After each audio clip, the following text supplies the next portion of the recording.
Baik, Bapak Ibu, di sini langsung saja ke inti ya. Kami mintakan kepada Bapak Dr. Andes Ezra Jemianta MPD selaku pemateri kita pada sore hari ini untuk memberikan paparan seputar tentang tema kita, di mana kita nanti akan melaksanakan workshop IKM. Jadi kami mohon pencerahan juga dari Bapak selaku Bapak sebagai Widya Suara di BPMP. Kami persilakan dengan segala hormat. Ya, terima kasih Bu Nadra ya. Ini saya pun karena baru aja juga sampai ini di Gunung Sitoli ya, tugas ke Nias ya.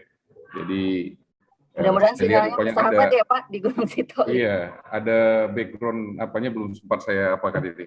Jadi saya ambil ya. Baik Bapak Ibu yang saya ya sahabat-sahabat saya, teman-teman seluruhnya, pengurus panitia PPSKI yang pada kesempatan ini barangkali kita ini sebenarnya banyak diskusi nih ya tentang persiapan workshop ya di KM ini ya, artinya implementasi kurikulum Merdeka. Perlu saya share screen dulu ya sebentar ya, izin ya. Ya, ada beberapa hal barangkali yang perlu nanti kita lihat ya. Di sini konsepnya sebenarnya ketika kita melakukan implementasi kurikulum Merdeka, ada beberapa hal yang perlu kita diskusikan ya terkait dengan ini ya, Bapak Ibu kan di dalam kurikulum Merdeka ini ada beberapa hal yang perlu nanti kita bahas ya. Yang pertama kalau kita lihat di dalam kurikulum Merdeka ini kan ada 3 hal penting ya di dalam kurikulum Merdeka, terutama kita mata pelajaran kimia ini.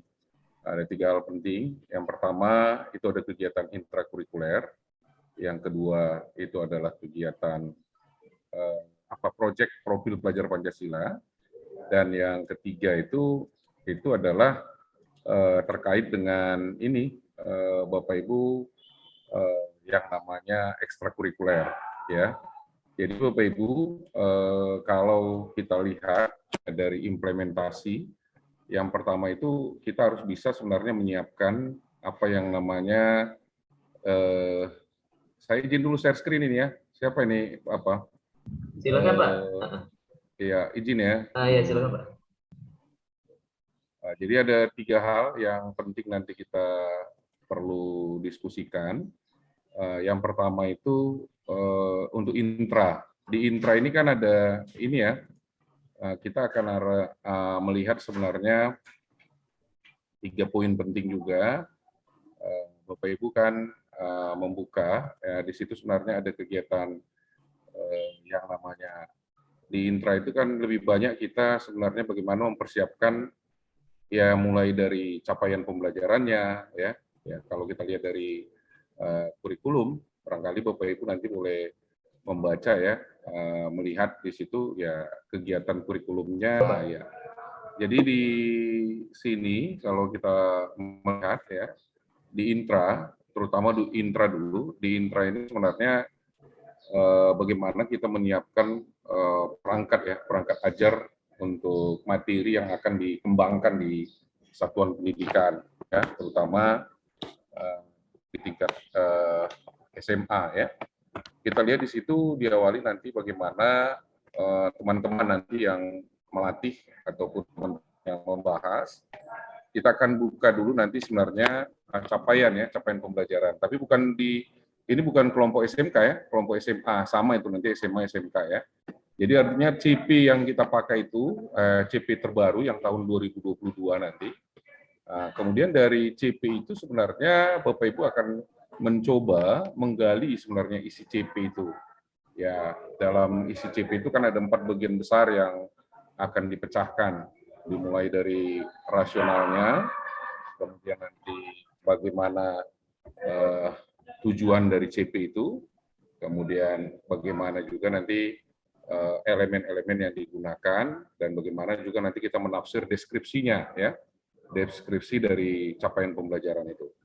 Kemudian dari CP itu kita akan menurunkannya ke alur tujuan pembelajaran. Ya, di alur tujuan pembelajaran ini nanti yang perlu nanti kita turunkan bersama. Artinya kita tidak terlepas dari yang namanya struktur kurikulum. Ya, Bapak Ibu nanti akan menggali struktur kurikulumnya. Di dalam struktur kurikulum kan ada kegiatan intra dan ada kegiatan ekstra. Kembali ke sana dia, ya, kegiatan intra dan kegiatan ekstra. Ya, dan kemudian ada di dalam struktur kurikulum itu yang paling nampak sebenarnya kegiatan intra dan proyek profil pelajar Pancasilanya. Artinya apapun makanannya katanya minumannya adalah teh botol sostro gitu ya. Apapun materi intranya itu maksudnya proyeknya tetap ada gitu. Ya, jadi nanti seiring jamnya. Ya, jadi nanti bagaimana kita menurunkan alur ini dengan struktur kurikulum dan kita tidak boleh lari dari jam-jam yang ada dalam struktur kurikulum. Ya, di mana di situ nanti kita memperhatikan pelaksanaan pembelajarannya itu terdiferensiasi. Ya, kemudian bagaimana juga nanti Bapak Ibu mengajak ya teman-teman yang membicarakan nanti untuk betul-betul bisa merumuskan ya bagaimana sebenarnya alur tujuan pembelajaran itu dari CP-CP itu dimulai nanti Bapak Ibu akan membaca elemen utama, kemudian nanti menurunkan sub-elemen, kemudian dari sub-sub elemen itu kita akan menurunkan ke dalam membaca struktur kurikulum, kemudian dari situ kita membagi dan menjadikan jam ya, menjadikan alokasi waktu dari setiap elemen yang ada. Nah, ini juga nanti di ATP itu ini juga bagian yang perlu nanti diperdalam ya untuk artinya bagaimana proses penurunannya itu. Ya misalnya katakanlah dulu dalam struktur kurikulum, saya coba ambil dulu struktur kurikulumnya, saya coba buka ya. Ini struktur kurikulum sebentar. Bapak Ibu nanti boleh membuka struktur kurikulumnya, coba saya buka dulu sebentar ya. Ya, dalam struktur kurikulum sebenarnya Bapak Ibu sudah melihat di situ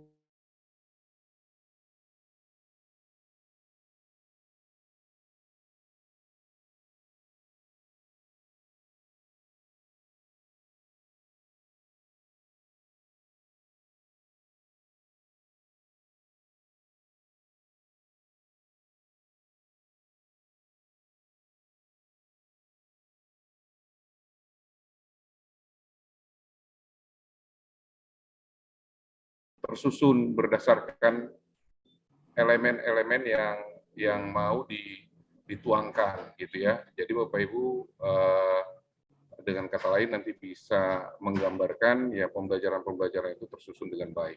Ya, barangkali kalau kita buka, saya akan coba buka kembali nih dalam struktur kurikulumnya. Ini coba ini karena memang tadi belum saya buka, coba saya buka dulu ya untuk bisa di share screen kan. Ini mungkin prosesnya agak sedikit ya. Ini coba saya lihat dulu ya struktur kurikulum. Ini surat keputusan. Nah ini share dulu. Ini capaian pembelajaran ya, bukan capaian pembelajaran. Saya coba buka kembali dulu share screen.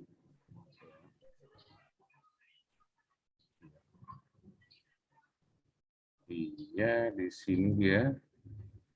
Coba surat keputusan. Nah, ini coba nanti kita buka dulu ya, sebentar ya. Wah, ini saya bukan. Maaf ya. Jadi dalam struktur kurikulum, saya akan coba lihat di sini salinan nomor CP PAUD, salinan PSP, surat keputusan CP ini project ya, surat keputusan. Nah, coba ya, Bapak Ibu nanti dari struktur kurikulum sebenarnya kita akan melihat ya, kita dapat menurunkan ya apapun materinya sebenarnya kalau digambarkan itu sudah tersusun dengan baik ya. Artinya Bapak Ibu nanti bisa menurunkannya dari struktur kurikulum yang ada ya. Jadi sekali lagi kita tidak boleh lepas nanti dari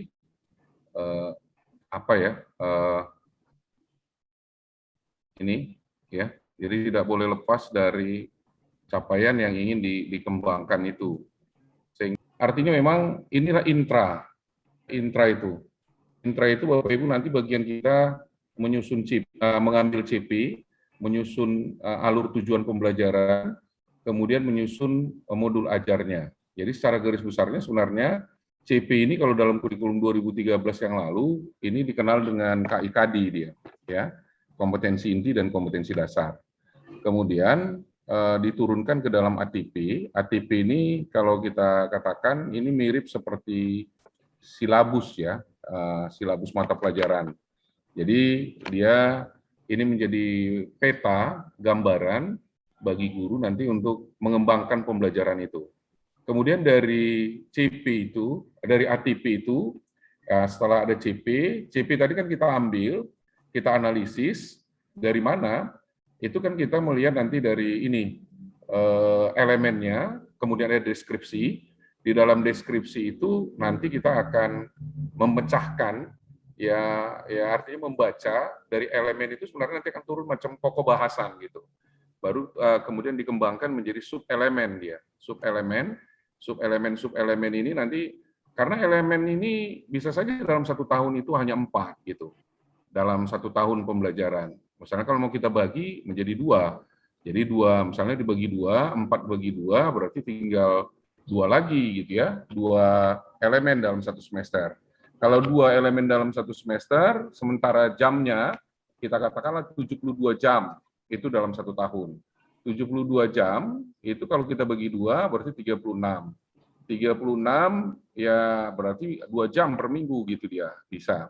Jadi dengan kata lain dalam kegiatan intranya Bapak Ibu ini nanti akan kita turunkan elemen yang 2 ini menjadi sub-sub elemen ya. Berapa sub elemen yang untuk 36 jam itu misalnya. Nah, itulah nanti yang kita turunkan. Kemudian ini kita kembangkan ke dalam ATP. Nanti format-format ATP-nya ada banyak format yang bisa dikembangkan tapi ada standar yang sudah ditentukan gitu ya. Kemudian dari ATP itu nanti akan turun ke namanya penyusunan modul atau bahan ajar atau modul ajar ya.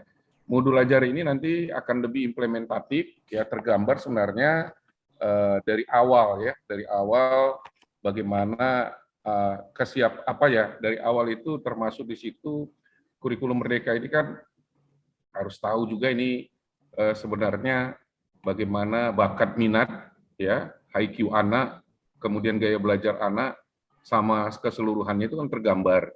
Sehingga nanti dalam modul ajar nanti kita akan membuat berbagai format modul ajar yang sudah disiapkan oleh pemerintah. Jadi ini merupakan bagian daripada intrakurikuler. Jadi ini nggak perlu nanti kita tuangkan secara detail, nanti tim pengajar aja yang menuangkannya ya. Jadi ini barangkali nanti bagian daripada intrakurikulernya. Ya, jadi dalam kegiatan intrakurikuler berarti kita nanti akan mencoba mengajar menyusun ya itu tadi menganalisis CP, kemudian membuat ATP, kemudian yang ketiga baru kita nanti membuat modul ajarnya. Kemudian rangkaian itu itu kan bagian dari kegiatan yang pertama, itu yang namanya kegiatan intra. Kemudian di kegiatan berikutnya kita akan membuat proyek profil pelajar Pancasila karena ada 3 hal pokok penting yang harus di dalam kurikulum Merdeka yaitu kegiatan intra, proyek, dan ekstra. Ya. Kemudian di kegiatan proyeknya, ya itulah yang nanti akan Bapak Ibu mencoba mencari sebenarnya di dalam proyek ini Bapak Ibu nanti akan melihat sebenarnya apa yang akan mau dikembangkan ya di dalam kegiatan proyeknya. Di dalam kegiatan proyek Bapak Ibu itu nanti mencoba melihat ya artinya di dalam proyek ini bagian-bagian profil pelajar Pancasila atau bagian-bagian apa yang akan Bapak Ibu kembangkan di dalam proyeknya ya. Itu kan nanti sudah ada kita siapkan panduan khusus nanti ya tentang pembuatan proyek ini. Yang artinya kita nanti akan menyusun bagaimana profil pelajar Pancasila itu dituangkan dalam kegiatan proyek ya.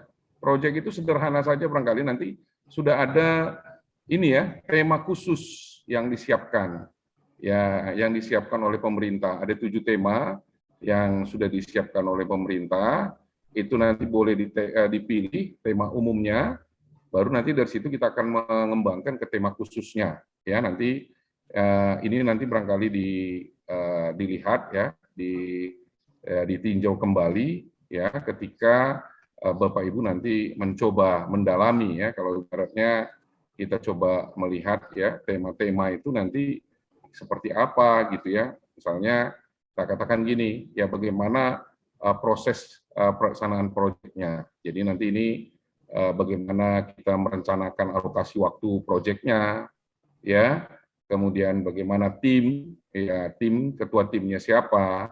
Kemudian bagaimana kita mengidentifikasi tingkat kesiapan satuan pendidikan, ya.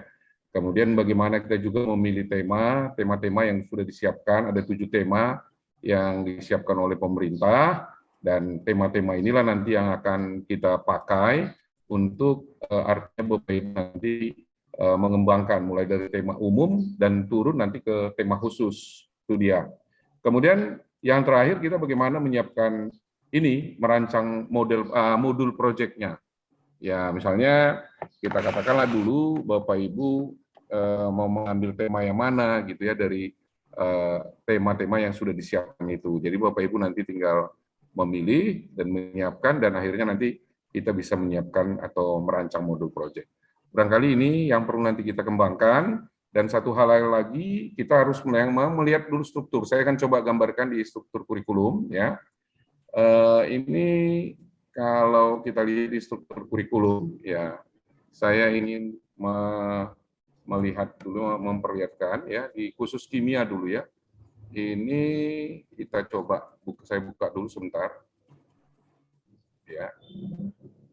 Ada beberapa hal juga yang perlu nanti kita nanti perlu Bapak Ibu diskusikan, dan sekaligus nanti di hal-hal inilah nanti yang perlu nanti Bapak Ibu boleh mengembangkan ya hal-hal yang terkait tentang khususnya struktur kurikulum ini, karena dia terkait dengan proyek, terkait juga dengan intra ya. Jadi struktur kurikulum ini perlu nanti secara khusus juga dibedah ya, sehingga Bapak Ibu betul-betul membuat atau melihat ya bagaimana sebenarnya kesiapan kita ketika kita nanti mengembangkan proyek-proyek ini, sehingga proyek-proyek ini nanti betul-betul betul bisa dilaksanakan ya. Jangan kadang-kadang gini, proyek ini seolah-olah apa ya, hanya lewat aja, padahal ini sebenarnya hal yang sangat baik sekali. Nah ini barangkali coba saya akan coba kita lihat bersama ya dalam struktur kurikulum. Coba ini, coba saya share dulu ya nih. Bapak Ibu barangkali dalam struktur kurikulum kelas 10 ya, kita ke kimianya aja ya. Kimia ini alokasi kan per tahun sudah ditetapkan ini.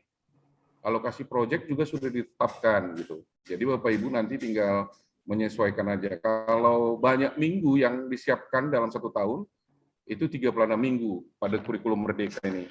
Tapi kalau yang lalu kan kita ada 34 sampai 38 ya kalau dalam kurikulum K13 ya.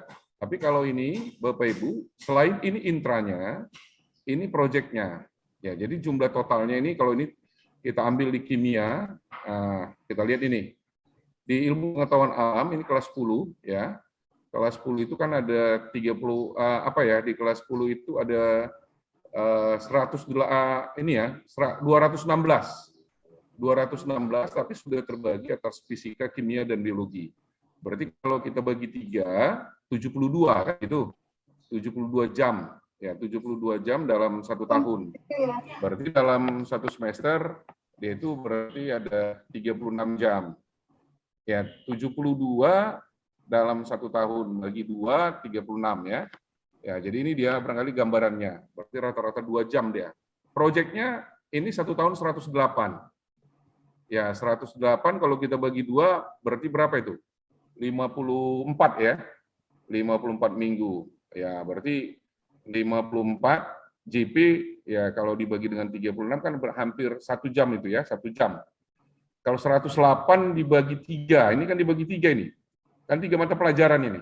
Fisika, kimia, biologi. Nah, itu dia. Berarti hampir 1 jam saja 1 minggu proyek, ya kan? Nah, jadi ini yang perlu dilihat dalam struktur kurikulumnya.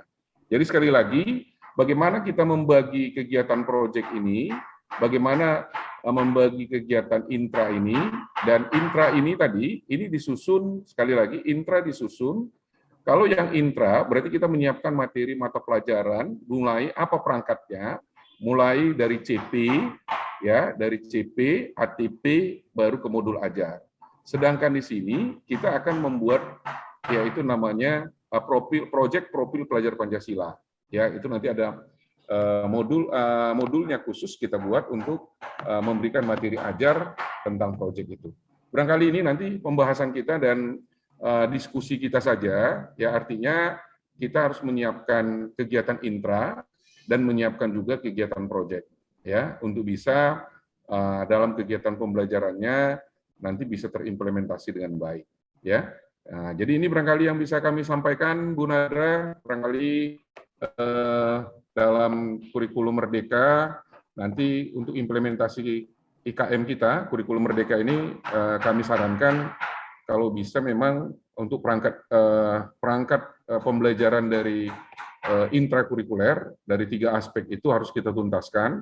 Yang pertama, kita harus bisa menganalisis CP, yang kedua kita akan menurunkan menjadi ATP, dan yang ketiga nanti kita baru mengembangkan modul ajarnya, ya, atau bahan ajarnya. Kemudian untuk proyek, kita harus bisa menentukan proyek, ya, dari 7 tema ataupun implementasi dari proyek itu, baru kita nanti dari situ bisa menurunkan yang namanya modul proyek, ya, modul proyek yang akan kita gunakan, ya sesuai dengan alokasi waktu yang ditetapkan. Karena memang Bapak Ibu tiap minggu kita akan melakukan kegiatan proyek disesuaikan dengan jadwal dari struktur kurikulum masing-masing.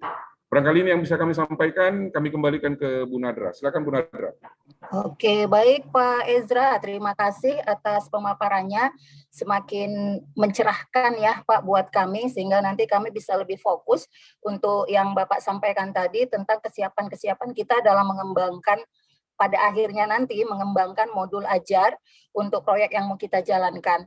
Jadi itulah tadi kita perlu diskusi di sini apa-apa sebenarnya yang bisa kita persiapkan nanti jelang workshop kita, supaya workshop kita lebih efisien, lebih efektif, dan memang bisa menghasilkan produk sesuai dengan harapan kita.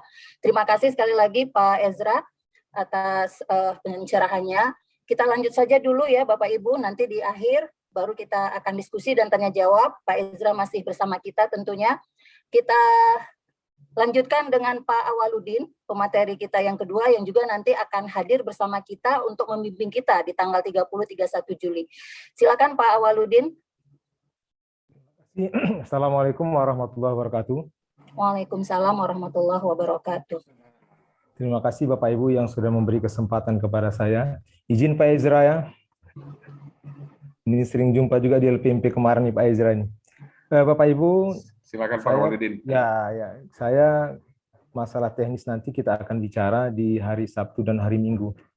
Pertama saya akan mengajak kita berpikir bahwa Merdeka Belajar ini kan harus memfasilitasi keunikan latar belakang anak dan juga keunikan jalan suksesnya gitu. Jadi Merdeka Belajar ini kita akan melihat kebutuhan anak gitu. Jadi fokusnya nanti saya sampai katakan asesmen itu wajib dalam Merdeka Belajar. Kita tidak akan bisa melakukan pembelajaran yang memerdekakan kalau kita tidak melakukan asesmen gitu. Dan pembelajaran yang memerdekakan itu sudah pasti seperti kata Pak Ezra tadi, pembelajaran berdiferensiasi agar setiap anak terlayani. Oke Bapak Ibu, saya share dulu.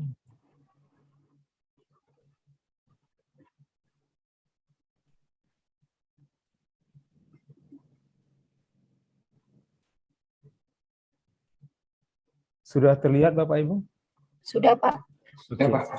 Ya. Nah, kurikulum itu sebenarnya paradigmanya ada 3. Apa yang ingin dicapai, bagaimana cara mencapainya, dan bagaimana cara menilai pencapaian ini sudah saya share di grup kemarin. Makanya di surat edaran Menteri nomor 14 kemarin katanya perangkat pembelajaran itu minimal berisi 3, Pak.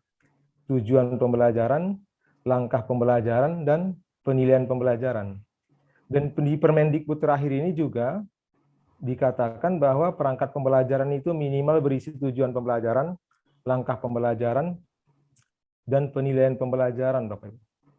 Jadi apa yang ingin dicapai ini itulah standar kompetensi lulusan sampai CP, TP, dan ATP. ATP ini kan urutan pelaksanaan TP ya, materinya, dan JP-nya minimal. Minimal ATP itu berisi itu ya. ATP 1 misalnya TP 10.1 kita katakan sebagai TP pertama kita ajarkan gitu. Masalah penomoran tidak ada aturan, terserah kepada kita. Misalnya TP 11.3 itu di kelas 11 TP ketiga yang kita ajarkan terserah. Jadi apa yang ingin dicapai itu, kemudian bagaimana cara mencapai ini sebenarnya dari dulu seperti ini Bapak Ibu.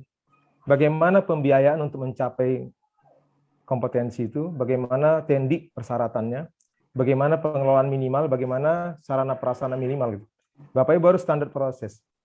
Bapak Ibu sebenarnya modul ajar ini sebenarnya saya katakan dokumen administratif yang menjawab tantangan dari standar proses. Jadi Bapak Ibu sebenarnya standar proses apanya? Fokusnya gitu. Standar proses. Jadi kalau saya pun memeriksa modul ajar itu dengan standar proses tentunya kan. Karena standar proses itulah kriteria pembelajaran minimal gitu yang harus dilakukan. Baru nanti administratifnya di modul ajar. Jadi nanti kita tetap berbicara tentang standar proses. Kalau di standar proses dikatakan pembelajaran itu yang harus interaktif, berarti interaktif itu bagaimana gitu? Contohnya apa? Nanti di modul ajar kita terlihat di langkah pembelajaran gitu. Kemudian bagaimana cara menilai pencapaian itu standar penilaian gitu. Jadi modul ajar ini nanti berisi tentang tujuan pembelajarannya pasti. Kemudian nanti dia harus memenuhi standar proses. Karena standar proses itu mengatur tentang perencanaan, pelaksanaan, dan penilaian. Baru nanti standar penilaian. Oke Bapak Ibu. Berikutnya, nah, Bapak Ibu seperti ini ada beberapa hal di standar proses yang sepertinya harus kita perhatikan. Misalnya gini, standar proses itu dikatakan sebagai kriteria minimal proses pembelajaran berdasarkan jalur jenjang itu. Itu pasal 1 ayat 1, Bapak. Digunakan sebagai pedoman dalam melaksanakan proses pembelajaran yang efektif dan efisien untuk mengembangkan potensi prakarsa itu. Itu pasal 2 ayat 1 gitu. Meliputi perencanaan pelajaran, pelaksanaan pelajaran, dan penilaian pembelajaran pasal 2 ayat 2 terus ke bawah Bapak Ibu. Jadi perencanaan pelajaran merupakan aktivitas nih. Jadi Bapak Ibu, ada beberapa hal yang diatur di standar proses, ini sebenarnya harus terpenuhi dari modul ajar gitu. Terutama di langkah pembelajaran. Jadi nanti kita mungkin hari Sabtu Minggu perlu juga kita diskusikan pembelajaran yang diminta standar proses itu kalau katanya seperti ini, apa contohnya gitu. Oke Bapak Ibu. Terus begini, standar proses terus dijelaskannya Bapak Ibu. Dikatakan interaktif, inspiratif, menyenangkan, ini nanti akan dijelaskannya Bu. Di poin-poin berikutnya yang maksudnya interaktif itu apa gitu. Inspiratif itu apa, gitu. Menyenangkan itu apa. Karena ini standar minimal Bapak Ibu, maka di dalam modul ajar ini harus terjawab gitu. Jadi nanti setiap guru dalam langkah pembelajaran harus bisa menjelaskan bahwa inilah pembelajaran yang seperti ini yang diminta oleh standar proses. Oke Bapak Ibu, nah ini sudah dijelaskan tadi Bapak Ibu. Nanti kan fokus dari CP ya. CP kita akan turunkan TP, kemudian TP minimal. Ini silabus ini kata Pak Jera tadi. Minimal kita TP-nya yang mana di luar diajarkan, kemudian materinya apa saja, kemudian JP-nya berapa disesuaikan dengan JP di struktur kurikulum. Jadi tentunya nanti kalau ada 20 TP kita akan lihat mana TP yang makan waktu banyak, sedikit, bagaimana keribetan. Oke Bapak Ibu. Kemudian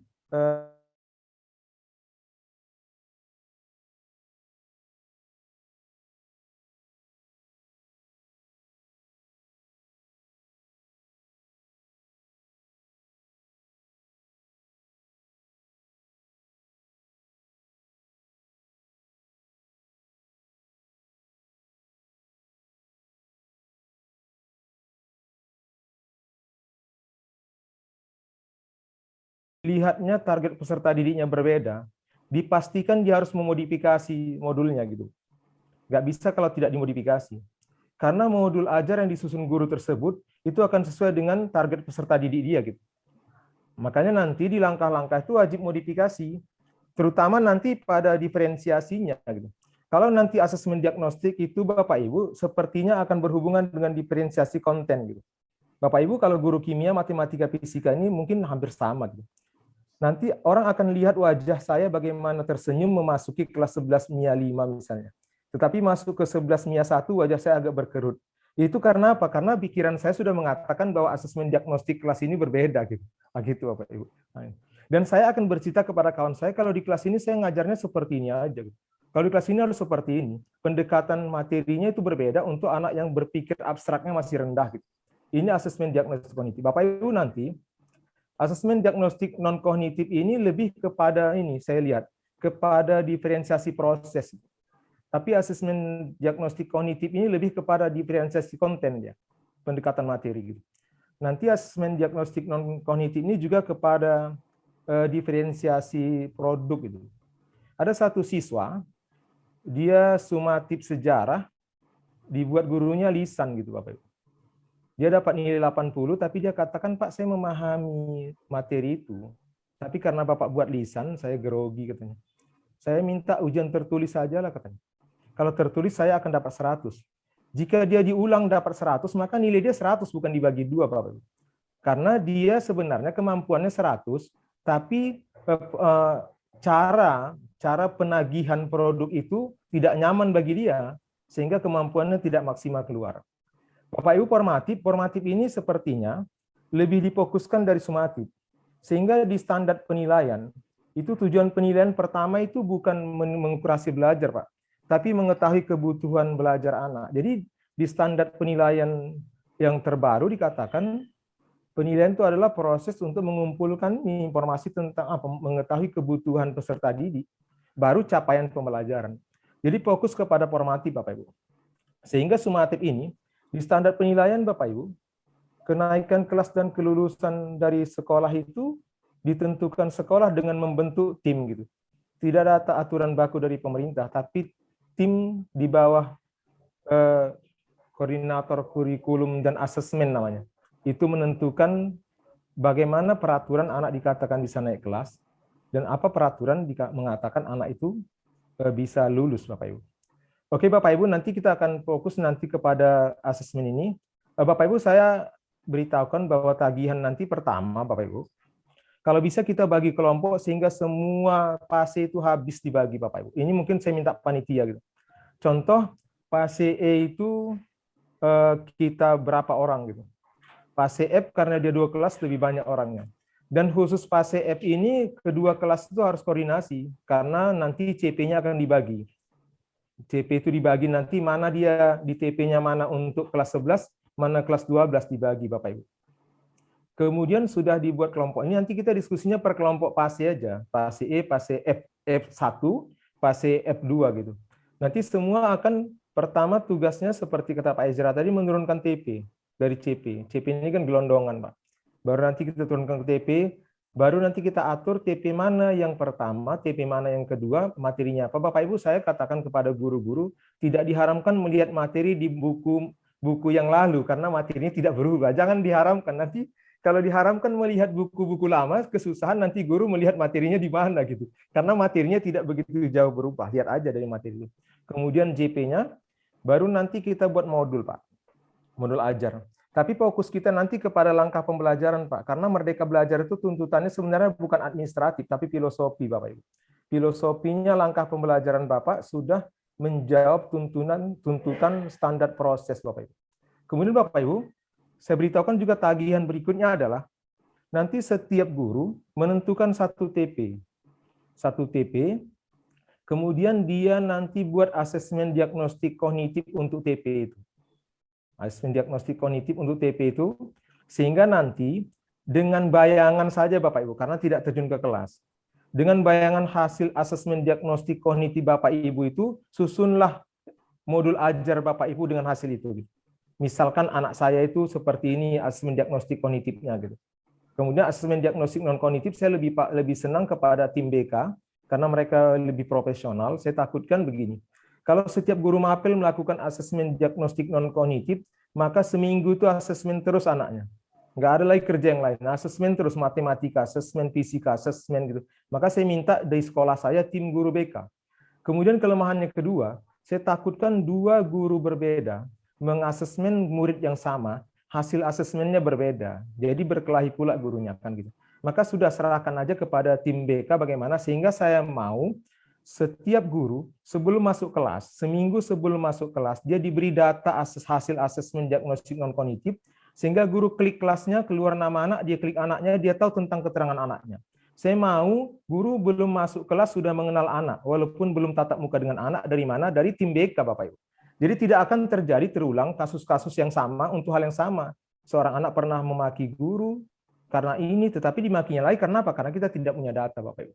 Oke, kemudian nanti Bapak Ibu, dari TP yang Bapak Ibu pilih, Bapak Ibu harus menyusun asesmen formatifnya, Bapak Ibu. Asesmen formatif. Nanti akan kita lihat. Paradigma asesmen formatif ini jangan seperti sumatif. Kalau sudah gurunya menyusun asesmen formatif, tapi dia mengambil nilai di ujung ini, maka ini paradigmanya paradigma sumatif, bukan lagi formatif. Formatif itu boleh soal dan atau pertanyaan reflektif.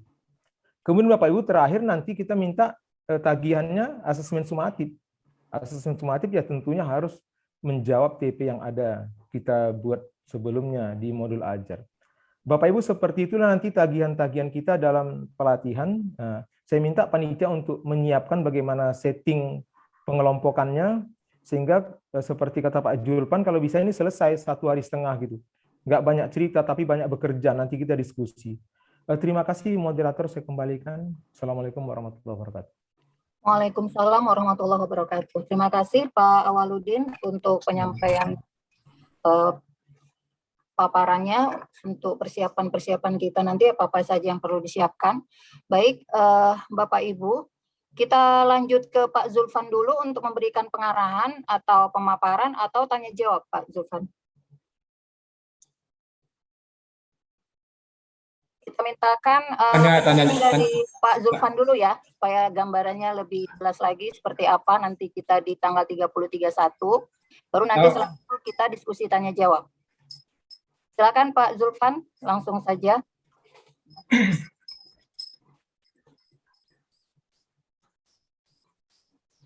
Bismillahirrahmanirrahim. Suara saya jelas, Bunda? Jelas, Pak.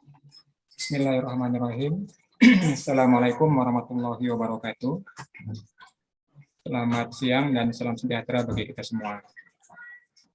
Yang sama kita hormati Bapak Ezra Jemianta, narasumber kita pada hari ini sekaligus Dewan Penasihat dari PPSKI Sumatera Utara. Yang sama kita hormati Pak William Sitorus selaku narasumber kita pada hari ini, sekaligus nanti juga narasumber pada workshop implementasi kurikulum Merdeka pada tanggal 30/31 di Tebing Tinggi. Sehat Pak Awaludin? Alhamdulillah sehat Pak. Alhamdulillah. Yang sama kita hormati Bapak Mardimpu Sihombing yang saya lihat hadir. Selamat sore Pak Mardimpu. Selamat sore Pak Julham, selamat sore Pak Awaludin. Iya.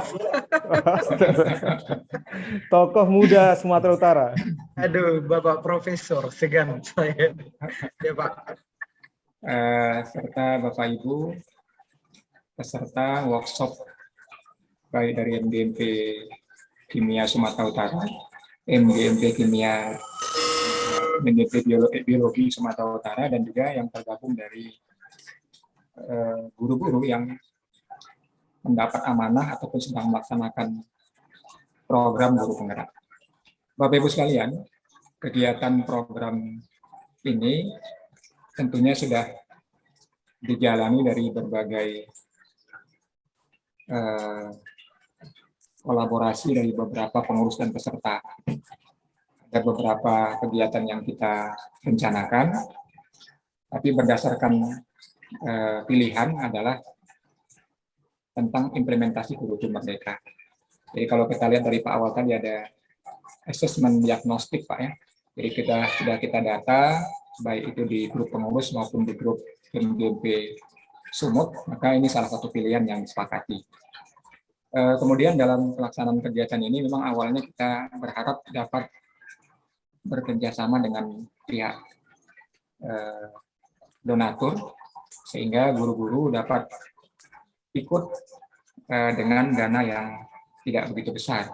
Kemarin kita rencanakan menggunakan uang kas, dan taksasi yang kita harapkan ternyata tidak sesuai sebagaimana yang kita rencanakan.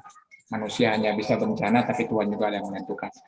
Nah, pada kesempatan itu, makanya mungkin ada penurunan peserta yang kita lihat di data Pak Nawawi selaku Ketua Panitia, baru 70 orang yang masuk ke Google Form. Ya, mudah-mudahan nanti ada juga yang mendaftar dengan motivasi pertemuan kita pada hari ini bisa bertambah. Ya, tentunya bukan hanya kuantitas, tapi yang diharapkan dari sisi kualitas. Dalam kegiatan pelaksanaan ini, kita berkolaborasi dengan NBMP Biologi Sumatera Utara. Di sini mungkin tidak berhadir Pak Budianto ya, tapi kegiatan ini saya sampaikan. Demikian juga dengan Ibu Ika Supraba, beliau juga izin tidak bisa hadir karena ada kegiatan mendampingi suami. Tapi kegiatan ini kita harapkan bisa berkolaborasi. Awalnya malah saya berharap saya dengan Pak Mardipu bisa jumpa Pak Kadis, tapi sayang surat yang kita sampaikan hari Jumat saya sudah sampai ke Medan, tapi ternyata surat yang disampaikan Bu Dana Melina dan Pak Wahyudi dimasukkan ke sekretaris, diteruskan ke Pak Yushendri, ya tidak masalah ya. Walaupun secara lisan Ibu Nadra sudah menghubungi Pak Kadisdik ketika ada kegiatan program Bu Nadra bersama Ibu Kadis di rumah dinas, dan beliau bersedia hadir secara daring.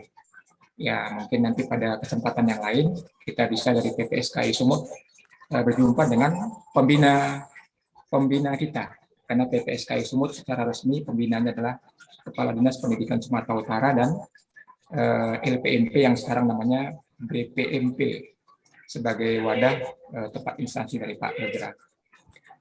Kemudian Pak Awaludin yang terhormat, ya Pak Mardipu dan kawan-kawan yang lain. Memang dalam kegiatan ini kita selalu berkoordinasi dengan pengawas kita Pak Awal. Jadi pengawas kita itu ada 3. Yang pertama dari dosen Unimed, kemudian Pak Imam Kusnodin, dan juga yang ketiga adalah Bapak Ezra Demianta. Dari beberapa masukan yang kita peroleh, maka inilah struktur kegiatan yang akan kita laksanakan dan capaian harapan yang akan kita harapkan. Maka sebagai komunikasi kita dengan Pak Ezra, malah Pak Ezra, terima kasih. Sehat Pak Ezra? Sehat Pak Julpan. Ya, Pak jadi Pak Ezra saya udah minta Pak Awal apa masukan, tapi ternyata memang Pak Ezra ini kan memang materinya bidang biologi, kimia Pak ya. Jadi saya minta langsunglah hadir di sini, kemudian memaparkan tadi apa yang harusnya dicapai oleh peserta, dan mungkin juga dapat gambaran dengan Pak Awal apa yang diharapkan kita dari kimia, dari Dewan Pengawas kita, dan juga nanti mungkin Pak Ezra bisa kasih masukan sehingga kegiatan yang kita laksanakan di tebing nanti selama 2 hari, biaya dari masing-masing peserta ditambah penginapan luar biasa Pak Ezra, Pak Awal, Pak Mardipu, ada dari Nias, Ibu Relisa. Jadi kalau saya bayangkan dari Nias sudah berapa biaya transport pesawat gitu kan. Tapi begitulah semangat ya, semangat dari kita PPSKI Sumatera Utara setelah kegiatan COVID kemarin, kita memang sepakat untuk kumpul kembali ya, untuk bersama berkolaborasi terutama dalam melaksanakan kegiatan implementasi kurikulum Merdeka ini. Saya pikir nanti yang perlu dibahas oleh para peserta yang ada, kita sudah sepakat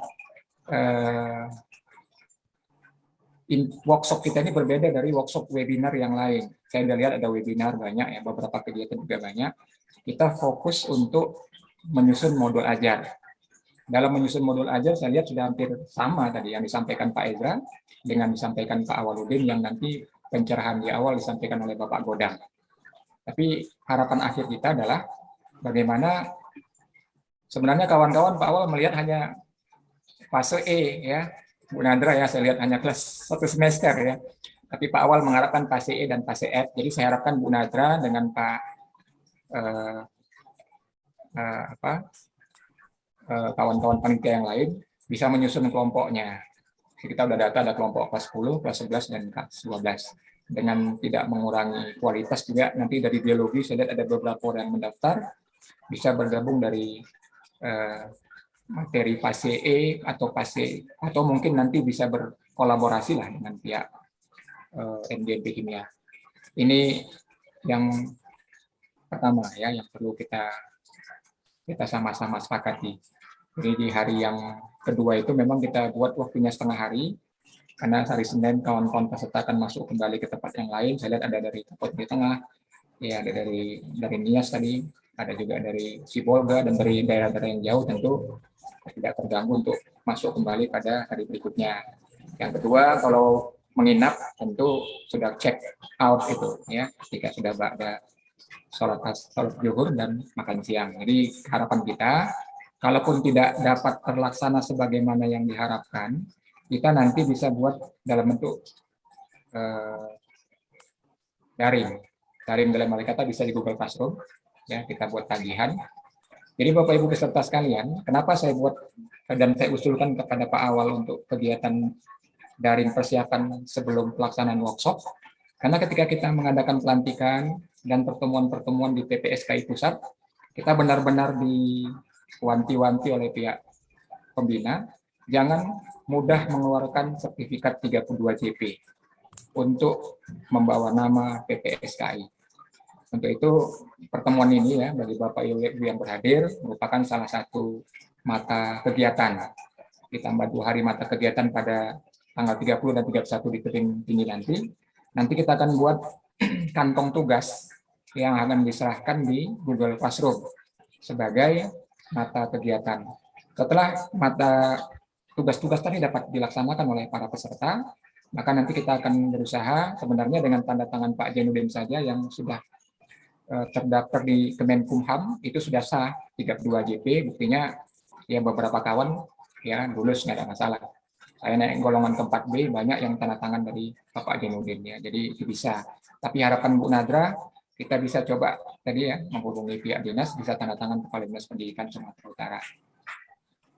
Saya pikir ini dulu Bapak Ibu, nanti setelah ada respon dari peserta, apa yang diperlukan dari kami panitia, apa yang perlu ditanyakan dari pihak narasumber, mungkin bisa nanti kita bahas kembali.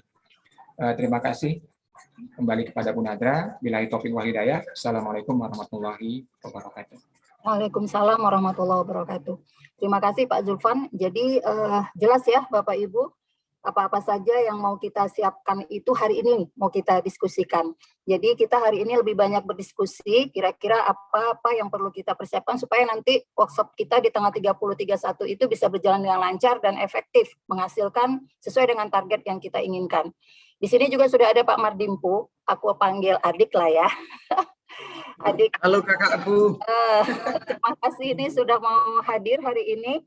Kita juga butuh masukan, butuh saran, kemudian bagaimana nanti teknisnya, gambarannya seperti apa. Mungkin Dimpu bisa kasih itu tadi arahan atau petunjuk, atau juga bisa kita sama-sama memikirkan lah bagaimana nanti teknisnya supaya ini bisa berjalan nanti. Seperti harapan dari Pak Awaludin juga kami juga menginginkan sebenarnya modul ajar itu bisa kelas 10 itu yang utama karena itu yang mau dijalankan segera, fase E. Bisa juga nanti memang kita buatkan kalau bisa memang dapat kita lah fase E dan fase F itu di hari Minggunya. Jadi gimana caranya supaya kita bisa mencapai target itu, di sini kita diskusikan bersama-sama. Baik, gimana ini gambarannya kalau dari Pak Dimpu, kira-kira teknisnya nanti yang bisa kita buat, kita bentuk kelompok memang nanti ada 70 peserta ya Pak Zul? Ada 70 peserta, guru kimianya berapa orang Pak? 70 orang itu saya lihat tidak termasuk panitia di situ ya, belum masuk Bu Nadra, Dana dan lain-lain kan. Biologi saya lihat hanya tidak lebih dari 6 itu. yang Oh, berarti nggak banyak. biologi bisa satu kelompok saja. Benar. Nah, yang kimia berarti tinggal 65 Sekian ya, dibagi sekitar berapa? 65. Itu gimana bagusnya kita bagi kelompoknya itu, nanti siapa yang mengerjakan fase E, fase F-nya, tadi fase F yang lebih banyak. Itu gimana masukannya Pak Dimpu? Ya, Nadra, saya nggak usah panggil ibu karena lebih senang panggil kakak. Mohon izin ya Pak Awaludin, guruku dan juga pembimbingku. Selamat sore untuk kita semua. Sebelumnya Bu Nadra, sebelumnya saya berkomunikasi dengan Pak Julfan begitu ya, Kak Nadra ya. Tetapi kalau untuk dari saya sebagai saran tidak ada, malah saya secara pribadi semakin apa ya, dari perwakilan pengurus atau ketua guru penggerak tingkat SMA SMK Provinsi Sumatera Utara merasa tertantang nih untuk bekerja sama dengan PPSKI di bawah bimbingan Bapak Awaludin Sitorus, dan juga nanti mungkin bekerja sama dengan BPMP Sumatera Utara ada Pak Ezra. Saya nggak ada memberikan saran karena memang saya juga pada saat ini sedang dipercayakan oleh yayasan dan juga tim pengembang kurikulum untuk mengembangkan hal yang sama, Kak Nadra dan juga Pak Julfan, tapi kami mengembangkannya mulai dari TK sampai SLB karena yayasan kita punya jenjang dari TK sampai kepada SLB begitu. Jadi untuk saat ini saya tidak ada memberikan saran apa-apa, tapi ketika nanti panitia membutuhkan tenaga saya pribadi siap. Dan saya perhatikan kemarin dari guru penggerak yang dari Medan yang mendaftar itu justru malah yang kimia, dan dari luar kota ada beberapa yang dihubungi juga sesuai dengan flyer yang sudah disebarkan Kak Nadra di grup besar GP Sumut. Itu kimia yang paling banyak yang ikut karena mungkin ini dilihat dari jurusan kimia, jadi langsung mereka, oh ini kan apalagi sekarang ya kurikulum merdeka ini penyusunan ATP, kemudian sampai kepada modul ajar hingga mendesain sebuah proyek sampai skenario dan modul proyek. Guru-guru sangat membutuhkan begitu. Jadi langsung cepat tanggap yang guru kimianya. Dan malah ke depannya saya berharap PPSKI bekerja sama dengan guru penggerak Sumatera Utara untuk bisa kita mengembangkan modul ajar semua bidang studi. Jadi Sumatera Utara semakin maju, bukan hanya PPSKI, memang iya luar biasa kimia. Karena ada juga Pak Awaludin ya, Pak Awaludin sudah banyak mengajari saya juga, begitu banyak ilmu yang saya dapat dari beliau. Dan kedepannya Pak Julfan, saya selalu berharap, saya juga belajar banyak dari Kak Nadra ya, terus diskusi dan juga berbagi banyak hal. Untuk saat ini saya hanya bisa menyampaikan rasa bangga dan salut saya kepada PPSKI yang sudah membuka wawasan saya sebagai orang muda, tentunya yang masih sangat banyak kekurangan pengalaman ya, pengalaman saya belum ada, maka saya ingin berguru dan banyak kepada para guru yang soko guru boleh dikatakan ya. Harapan saya begitu, Kak Nadra dan juga Pak Julfan serta Pak Awaludin yang paling saya segani salah satunya dari dulu. Jadi begitu Kak Nadra, saya tidak ada memberikan saran, hanya saya tetap membantu panitia untuk supaya sampai saat ini tetap banyak yang bisa mengikuti kalau bisa datang ke tebing tinggi begitu ya. Kak Nadra, terima kasih semuanya. Pak Denny, selamat sore. Saya minta tolong Pak Denny dari Brastagi dari Kabupaten Karo juga dikirim Bapak Kepala Sekolah SMA 1 ya Pak ya. Pak Denny. Pak Denny sering bertemu juga, luar biasa, saya luar biasa juga. Pak Denny, saya berharap mengirimkan peserta 10 orang lagi. Begitu Kak Nadra, terima kasih, salam hormat untuk semuanya. Oke, baik. Jadi siap ya Dimpu untuk nanti membantu kita. Kenapa kita berkolaborasi dengan guru penggerak? Karena RPP berdiferensiasinya itu yang mau kita curi dulu, tekniknya bagaimana membuat RPP berdiferensiasi itu kan yang tahu guru penggerak. Jadi itu makanya kita bekerja sama dengan guru penggerak. Kebetulan juga dari kimia ada beberapa guru kimia yang sudah lulus dan sedang proses ya menjadi guru penggerak. Mudah-mudahan kita doakan banyak ya dari guru kimia menjadi benar-benar guru penggerak. Baik, saya rasa kita nanti akan berdiskusi bagaimana teknisnya lebih jauh, itu mungkin lewat grup aja ya Pak Zulfan. Nanti kita matangkan lagi di grup bersama-sama dengan Dimpu juga seperti apa nanti mau kita buat teknisnya. Dari peserta mungkin ada yang ingin ditanyakan Bapak Ibu guru, kami persilakan. Bu Nadra. Ya. berkaitan dengan guru penggerak tadi, ya mungkin ini ada Pak Awal juga. Jadi salah satu materi di hari Sabtu itu kan ada pembelajaran berdiferensiasi. Ya. Ya. Jadi saya pikir ini tergantung bagaimana baiknya dengan Pak Awal. Bagaimana Pak Awal sebelum Pak Awal mengasih materi, ada 2kah atau manalah yang direkomendasikan oleh Bu Nadra dan Pak Ahmad Dimpu menjelaskan apa ya, aksi nyata yang sudah dibuat, misalnya materi, laju reaksi, apa videonya atau apanya, baru nanti berikutnya bagaimana kira-kira yang akan dicapai di lapangan, baru kemudian nanti Pak Awal memberi mengupas materinya. Jadi ada kegiatan dari guru penggerak ya dalam pembelajaran berdiferensiasi, berkolaborasi dengan Pak Awal.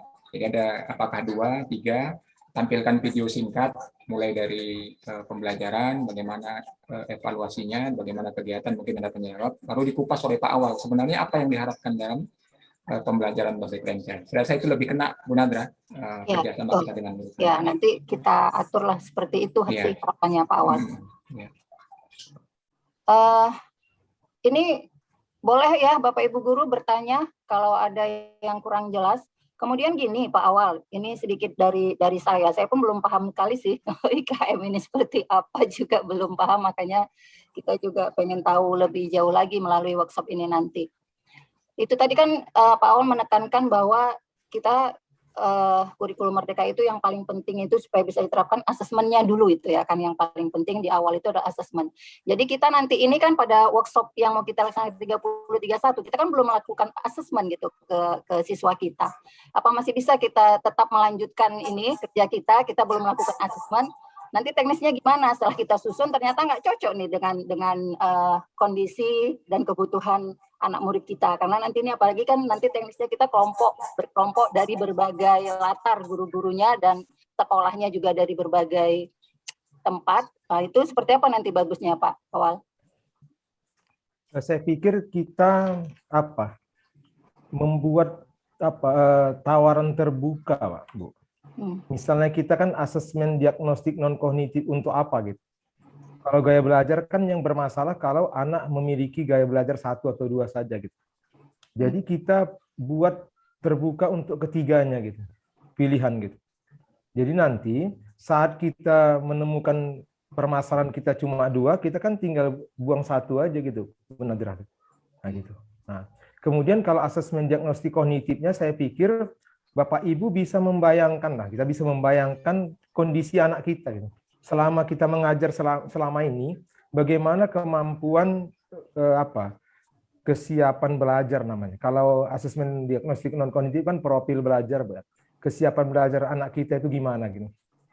Kemudian saya lebih suka asesmen diagnostik kognitif itu bukan dimulai di tahun ajaran baru, tetapi karena gini Bu. Ada materi tertentu di bulan Juli yang menjadi prasyarat materi bulan 8 gitu. Nanti nggak dapat ya kan gitu kan. Saya lebih suka kita bentuknya boleh seminggu sebelum belajar kita beritahu kepada anak gitu. Atau kita beri seperti kuis atau bagaimana gitu. Atau kalau terdesak dia boleh di kelas tapi tidak boleh kita minta anak tunjuk tangan. Karena kalau tunjuk tangan yang mengerti saja tunjuk tangan, nanti bias itu data kita dapat nggak valid gitu. Oke, kita dengan perhitungan kita selama ini kita duga sampel yang cocok mewakili kelas ini siapa saja gitu. Dari kemampuan, dari apa yang mau kita asesmen kan gitu. Kalau diagnostik kognitif tentunya Bapak Ibu selama ini tentang pemahaman dia tentang materi atau berpikir abstraknya terserah lah. Tapi kita tidak minta dia tunjuk tangan. Kita ambil berapa orang dengan itu, kita ambil tapi gerak cepat. Ini memang tidak begitu efektif nanti yang kita lakukan. Sebaiknya seminggu sebelum pembelajaran atau sebelum kita masuk. Jadi saya pikir kita buat pilihan terbuka tuh Bu Nadra. Artinya kita siapkan kalau dia punya 3 kemungkinan gitu. Ya gitu dia. Kalaupun kita mau ideal Bu, nggak bisa juga kerja kelompok ideal dengan anak-anak berbeda kan gitu. Makanya kita ini kan latihannya gitu. Nanti di realnya ini semua guru akan modifikasi modul yang kita buat di Sabtu Minggu, tidak bisa dia pakai itu Bapak Ibu. Ya, saya begini cerita Bu, guru sekolah gajah yang anak gajahnya tinggal di perkebunan sawit muda gitu, mendapatkan modul dari guru sekolah gajah yang gajah itu tinggal di hutan tua. Pasti modulnya dimodifikasi. Karena di hutan tua itu, Bu, TP-nya itu mematahkan dahan-dahan pohon tinggi gitu. Sementara di sawit muda, TP-nya mencabut pohon sawit muda untuk dimakan umbutnya, kan gitu. Gitu. Oke. Iya, iya. Bu Nadra, Iya, Pak. ada saya lihat hadir Ibu Intan. Ini kan Siapa, Pak? sudah Ibu Intan Oh, Pulungan. Ibu Nah, Intan. Iya, ini iya. pelatihan Depak apa Iya. materi se Indonesia itu, Bu. Mungkin ada bisa kasih Iya. masukan. Nah, Kakak saya itu. Apa kabar Ibu Intan? Assalamualaikum. Saya cari nama Bu Intan ini mana ya? Warahmatullahi wabarakatuh. Eh, Kabar baik, alhamdulillah, Bu. Bu, kasih sedikit dong ininya masukannya dari Ibu yang udah punya banyak pengalaman ini, Bu Intan. Buat kami nanti. Maaf. Ibu hadir kan, Bu? Nanti di 3031. Saya mau banyak belajar sebenarnya. Saya ingin tahu. Jadi apa IKM itu saya memang belum paham betul. Jadi saya mau belajar banyak lah dari workshop besok ya. Oh gitu. Sama-sama belajar kita ya, Bu. Tapi Bu kan lebih paham kimianya nih. Kalau dari konten Bu Intan udah nggak diragukan lagi. Enggak juga, sama aja kita belajar, masih belajar. Kak Intan, Ya. saya lah yang minta tolong. Saya lah yang minta tolong sama kakak. Oh, Pak Awal ini penilaian kan saya mau belajar dari Pak Awal tentang penilaian, bagaimana penilaian di IKM ini kan. Karena kami mengadopsi dari Dinas apa yang sudah dilakukan Dinas, baru kami nanti tahun-tahun berikutnya baru mengikut. Jadi kami mesti belajar dulu dari guru-guru di Dinas ini ya kan. Kalau kami kan ini kan gerbong terakhir gitu. Oke, baik. Terima kasih ya Bu Intan. Nanti kita bisa bertemu di tanggal 30-31 insya Allah. Bapak Ibu, Pak Denny, apa kabar? Ada yang mau dikasih masukan ini Pak Denny? Makasih Bu. Nat. Sebenarnya sih mau ikut tanggal 31-nya, tapi situasi udah jadwal memang tidak bisa ditinggal. Dari paparan teman-teman tadi, ada Pak Esra juga, ada Adik Mardimpo. Kami juga memang belum melakukan IKM, karena terbentur kemarin mungkin Kepsek yang sudah mau pensiun, dan saya sudah membentuk tim pengembang kurikulum untuk mempersiapkan 1 tahun ini, biar tahun depan kami sudah boleh ikut. Tentang materi yang akan dibahas oleh teman-teman nanti di tanggal 30-31, ada pembelajaran berdiferensiasi itu sangat-sangat mantap dan sangat-sangat tepat sasaran yang sudah dipilih oleh PPSKI. Bapak dan Ibu, walaupun tidak hadir, saya tetap mendukung dalam doa semoga pelaksanaannya di tanggal 30-31 bisa bagus. Karena saya juga ada rencana, sudah berbicara juga dengan bendahara kami di sekolah, supaya bisa melaksanakan seperti yang dilaksanakan PPSKI. Jadi mungkin nanti mungkin kami undang beberapa narasumber yang bisa mengajari kami. Dalam pembelajaran berdiferensiasi yang seperti Pak Awal juga bilang tadi, ada yang sudah melakukan tapi belum melakukan asesmen begitu ya. Asesmen ini ada yang non kognitif dan kognitif. Ya, saya rasa karena ini baru juga kita dengar dan baru kita mau laksanakan. Sebenarnya memang di awal begitu, di awal sebelum pembelajaran kita melakukan asesmen. Tapi karena ini adalah kurikulum merdeka, merdeka mengajar, merdeka belajar, saya kira sebagai guru yang sudah sering kita ada di kelas, tentu bisa melihat apa sih yang menjadi kebutuhan siswa itu. begitu. Karena di lain tempat, di lain kelas, semuanya berbeda-beda. Walaupun mungkin kalau yang kami pelajari di sama Bu Nada di pengajar praktek, walaupun hanya sepintas tentang diferensiasi ini, apalagi ke asesmennya itu ada audio, visual, dan kines, begitu. Ini boleh saya kira dilaksanakan, walaupun mungkin sudah berjalan, tapi lupa untuk mendiagnostik, ya bisa lah. Namanya juga kita merdeka untuk mengajar. Tentu ada beberapa kekurangan-kekurangan yang mungkin sudah kita lakukan, yang kita lupakan mungkin. Ya, dicoba lagi lah, Bapak Ibu. Namanya juga ini implementasi. Jadi ada yang sudah menggunakan yang sudah ada yang sudah mandiri. Terus ini bolehlah, semuanya kita semua harus belajar ini kayaknya ini. Ya, seperti Pak Jurpan bilang tadi, memang ya sama-sama belajar. Adik Merdimpu juga bilang sama-sama belajar. Karena dalam merdeka belajar dan merdeka mengajar itu memang saya melihat tidak ada patokannya begitu. Patokannya apa sih ini?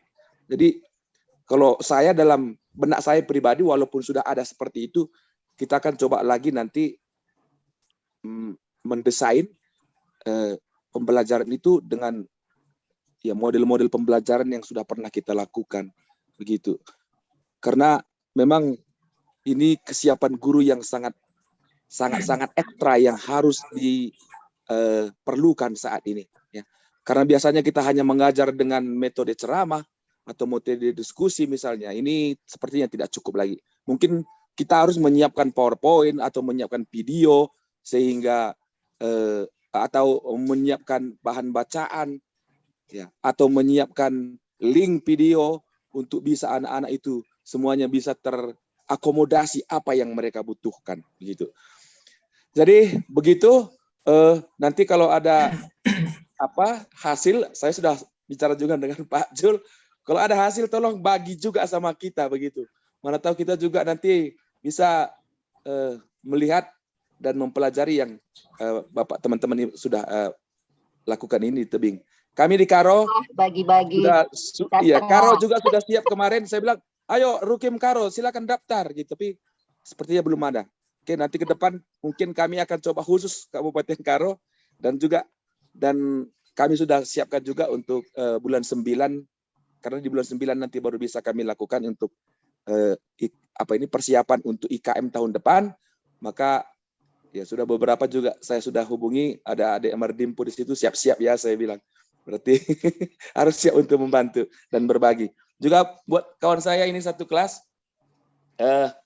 Esra Jemianta ini juga tolong siap-siap dengan Pak Godang ya.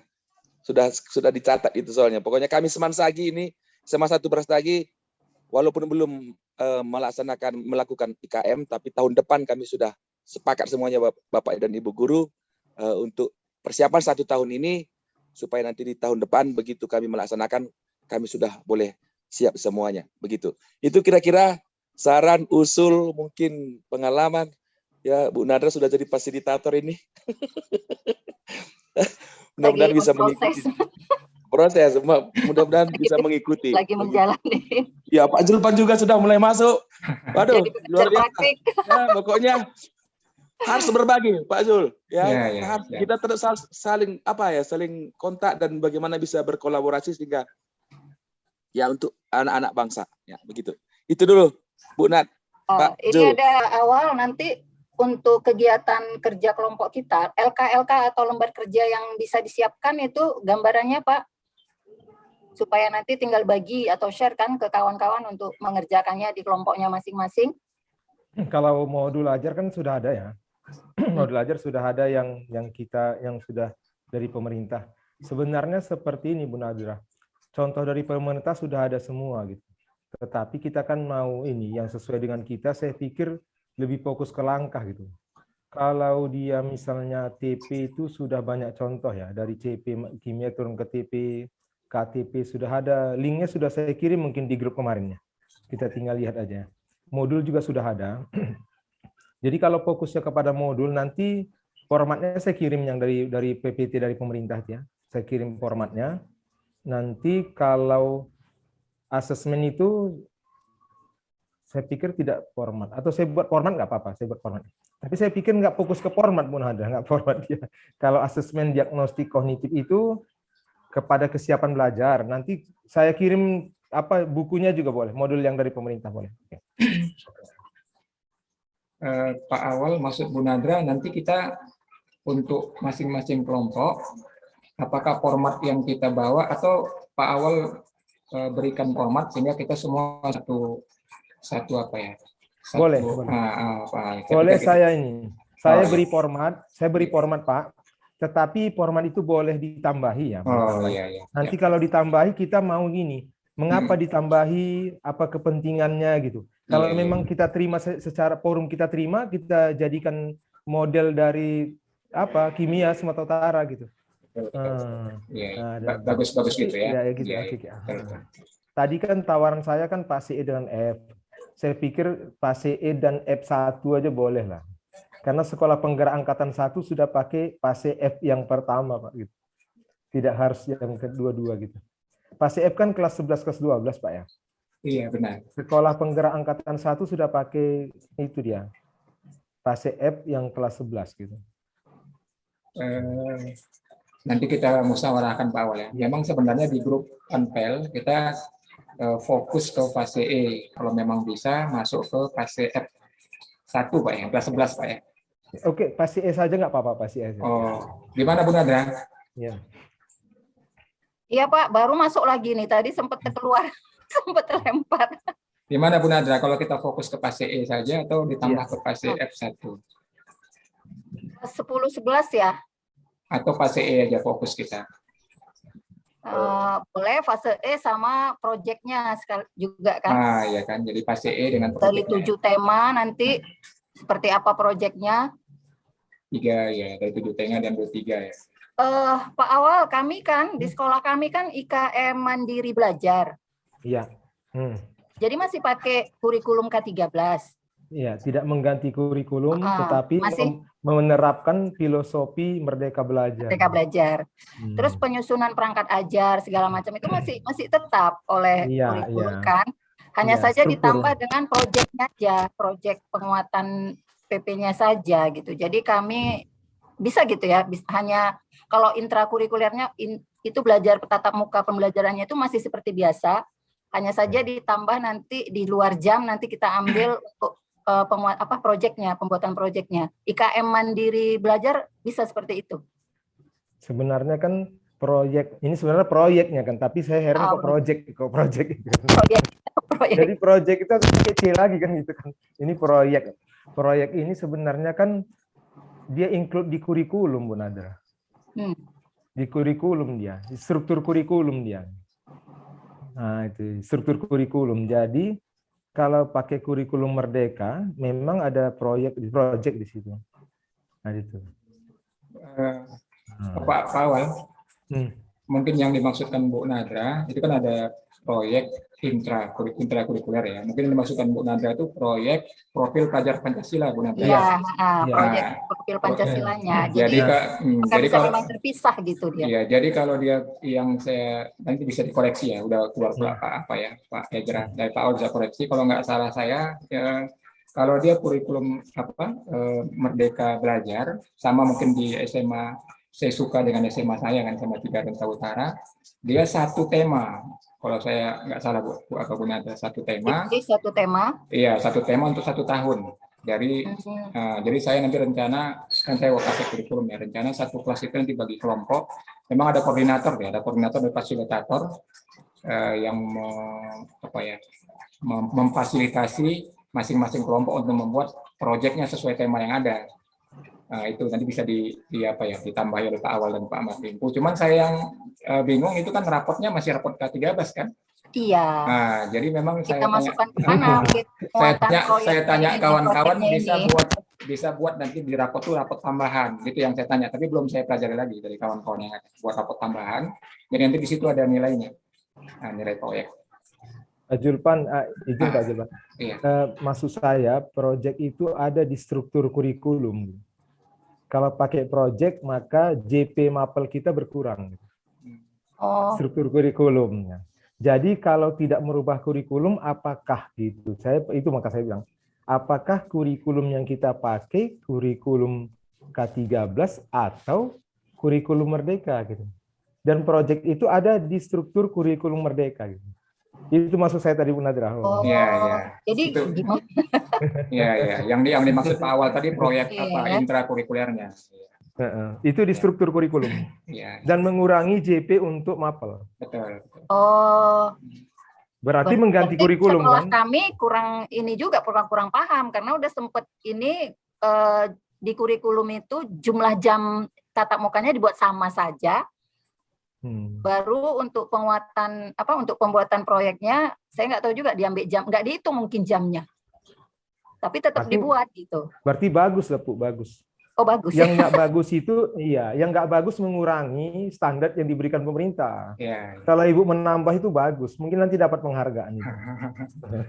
Nah, iya, karena sebenarnya pemerintah itu menganjurkan seluruh sekolah untuk menerapkan ini. Tetapi karena memikirkan kemampuan, oke, mendaftarlah.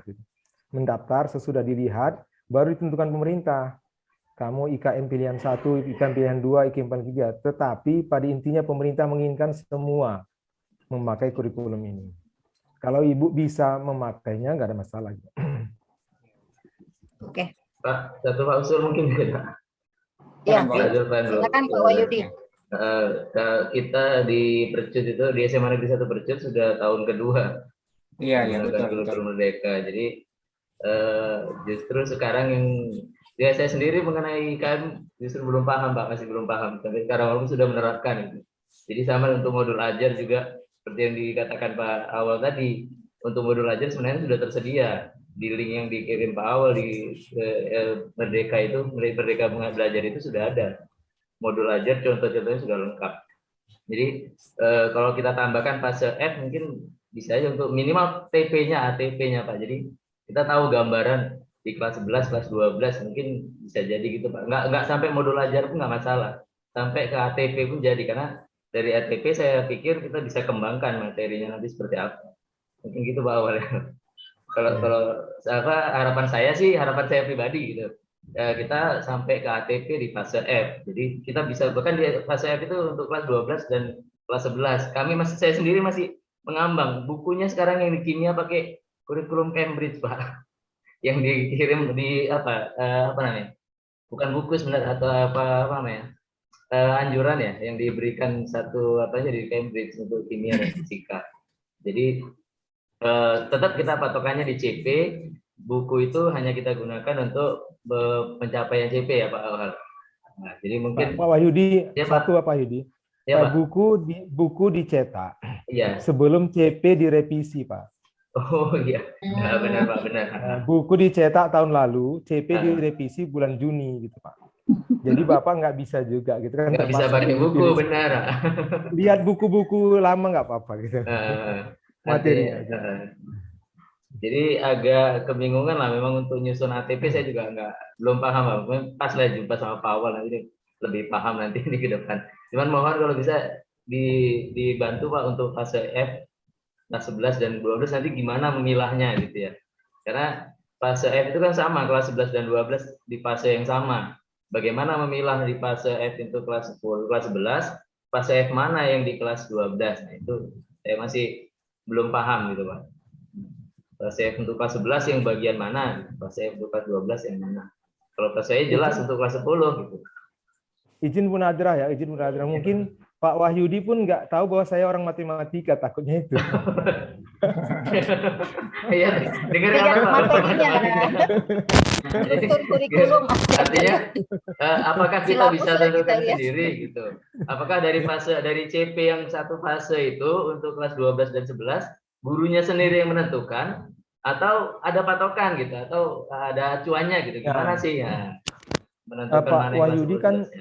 Pak Wahyudi kita berpikir pasti sekarang kan, berpasti. Iya. Tapi kan kita masih terkotak dengan kelas kan gitu, dengan kelas. Iya, benar. Jadi fase F itu Pak, iya, fase F itu kita pikirkan satu fase gitu. Jadi pembagian materi itu nggak kelas sebenarnya, waktu aja kan gitu, waktu. Jadi kita berubah, gitu. Jangan nanti, jadi takut kita nanti memindahkan kelas 11 ke kelas 12 gitu. Sekarang pikiran kita satu fase F tuh. Kelasnya terserahlah, pokoknya tahun pertama saya ajarkan ini gitu. Kalau begitu bisa Bapak berpikir di kelas E, Bapak kan bisa memilah 6 bulan pertama dengan 6 bulan kedua kan? Oke. Kalau begitu di fase F, Pak, Bapak memilahnya ke tahun pertama dengan tahun kedua gitu. Dan Pak, kalau di fase F itu gurunya berbeda di kelas 11 dengan kelas 12, maka MGMP-nya wajib menyatu untuk membagi materi. Tidak bisa MGMP-nya berpisah. Maka saya bilang tadi, nanti kelas E 1 MGMP berdiskusi, kelas F 1 MGMP. Tetapi sesudah nanti sepakat diskusi dia tentang materi, pembagian materi, dia boleh berbagi. Nanti kelas fase F pertama, fase F kedua. Di dalam membagi yang fase F menjadi 2 kelompok per tahun, bukan per kelas, Pak. Nanti orang berpikir nggak boleh pindah materi kan per tahun. F tahun pertama dengan F tahun kedua, itu harus berkumpullah guru di F tahun pertama dengan F tahun kedua. Nah itu dia membaginya. Artinya apakah boleh setiap sekolah beda, Pak, untuk capaian pembelajaran untuk apa? TP-nya nanti ke depan? Boleh, Pak. Di kelas 11 dan di kelas 12 ya? Ya. Materi itu boleh bertukar dalam satu fase. Bertukar dalam satu fase itu boleh dia mana duluan. Nggak ada masalah, Pak. Terima kasih Pak. Nanti makanya Pak, saya tambahkan. Sudah diberikan pemerintah CP, tetapi guru disuruh menyusun ATP. Artinya apa? CP itu nanti berbentuk TP-TP yang belum teratur urutannya. Maka di ATP itulah kelihatan Pak Wahyudi itu TP pertama mana gitu. Pak Bu Nadrah ini TP pertama mana gitu. Bolehkah berbeda antar sekolah? Boleh gitu. Boleh. Oke. Boleh. Oke. Terima kasih Pak. Ya. Baik, Bapak Ibu sekalian, waktu kita tinggal 1 menit lagi ya menuju pukul 18 karena sebentar lagi juga mau maghrib. Mungkin closing statement ya Pak. Silakan, kami persilakan Pak Awal closing statement-nya Pak. Karena Pak tidak belum ada. Dengan Pak. Dalam perlombaan lari Pak, dalam perlombaan lari, calon juara itu adalah orang yang melepaskan diri dari kerumunan. Gitu. Selama dia tidak melepaskan diri dari kerumunan, nyaman di kerumunan, sampai kapan dia tidak akan pernah menjadi juara. Melepaskan kerumunan itu harus merubah kecepatan. Percepatannya minimal 0. Maka dia harus berbeda dengan orang biasa. Fasilitas terbaik hanya untuk orang-orang terbaik, jadilah orang terbaik. Terima kasih. Terima kasih Pak Awal, luar biasa sekali closing statement-nya. Saya kira penutupan mungkin Pak Zulfan. Silakan Pak. Bu Nada aja langsung. Oh udah. Udah ya selesai dari Pak. Udah selesai ya dari Pak Awal ya. Silakan ya. Oke lah. Baik Bapak Ibu sekalian, sekali lagi kami ucapkan terima kasih untuk Pak Ezra, untuk Pak Awal. Kita bertemu ya nanti Pak Awal di tanggal 30/31 juga Bapak Ibu sekalian. Mudah-mudahan nanti kegiatan kita di tanggal 30/31 dapat berjalan dengan lancar. Terima kasih Dek Dimpu. Dan kami dari panitia mengucapkan maaf yang sebesar-besarnya kalau ada kekurangan. Baik, sekali lagi terima kasih. Saya akhiri. Wabillahi taufiq wal hidayah. Wassalamualaikum warahmatullahi wabarakatuh. Waalaikumsalam. Waalaikumsalam warahmatullahi wabarakatuh.